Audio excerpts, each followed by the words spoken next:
percentile, $5,300. Okay, then the top 20% start to get into some real money, and the top 1% average. They may peak out at several million, but they average about $236,000. So this is painted on the inside of the glasses of every insurance person. It almost doesn't make any difference what they charge. The difference is who they select as customers and who they reject as customers. You know, one of these people wipes out about 500 of these people. Yeah. Huh. Yeah. So when you're looking at people that you want to insure, of course, these people down here are the good ones.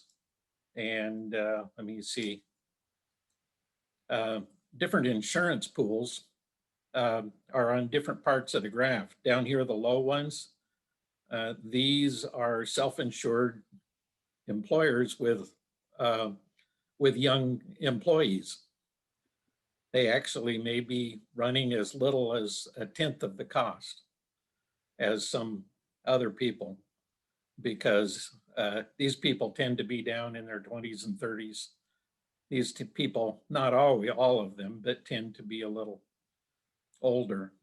The worst groups or the highest groups are the individual markets, either people who can't get employed, maybe because they have health issues, or because they're not always at work or something.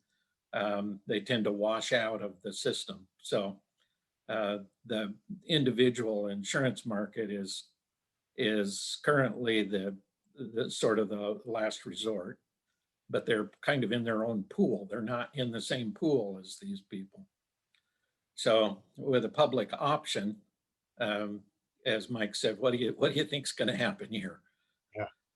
The private insurance companies are going to say, okay, we're going to get these people because we do fun little things like putting our office on the second floor of a building with no elevator, or we only advertise in Runner's World, or you know, they're good at this, and the people that they don't want or discourage or cause so much hassle to, they're going to end up in the public option.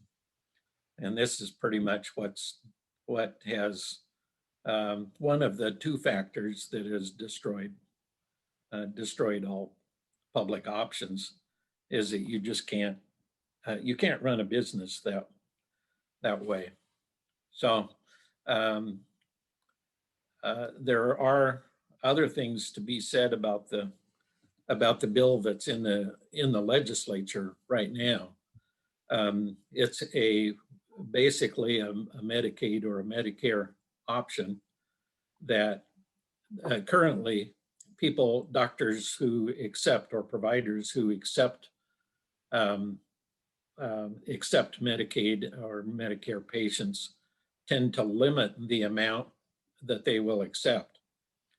So if you accept, say, 25% Medicaid patients, so long as you can get a bunch of privately insured people who are going to pay double money for the same services, that works out for you. But this bill would require them to take more like 30% of the people at the low rate. And in order to incentivize them to do that, the bill says, unless you take Oregon public employees, if you accept Oregon public employees, then you have to accept these people. Well, now these insurers and providers, they're going to look at this as a bundled package. And it's actually, I mean, why would you agreeably lose money on the public option, when you're bundled with the public employees then are going their insurance is going to be above market. So it's kind of like there isn't any free lunch. And it's, Mike talked about the churn. So if you've got someone who is just barely, I mean, it's a beautiful idea. I actually love it. For people who are, in and out of Medicaid. And so one month they get care and the next month they don't. Well, it's a nice way to keep them be able to access healthcare. But the problem is that if you were a person who's in the churn and you were well, probably the odds of you signing up are near zero. If you are significantly sick, every one of them will sign up. So now you've got a very adverse pool that will end up destroying it. So it's a great idea, but I think this Oregon specific case is unfortunately can't work the way they say it will, because it will suddenly become high cost to the public employees, actually. And the other thing is just public options have never worked anyway.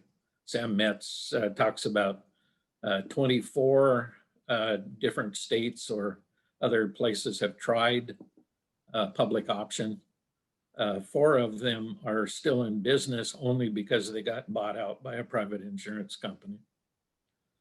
I think those were entitled cooperatives when they were experimenting. Could have been. Yeah. I said there was 2 reasons why public options don't work. And of course, the adverse selection is the major one.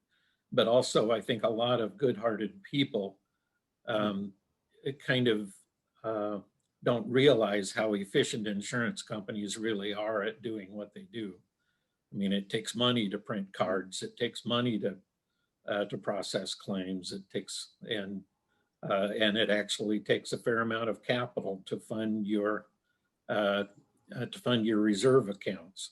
So those things, when you turn it over to a public, they don't tend to save as much money as people hope that they will in general.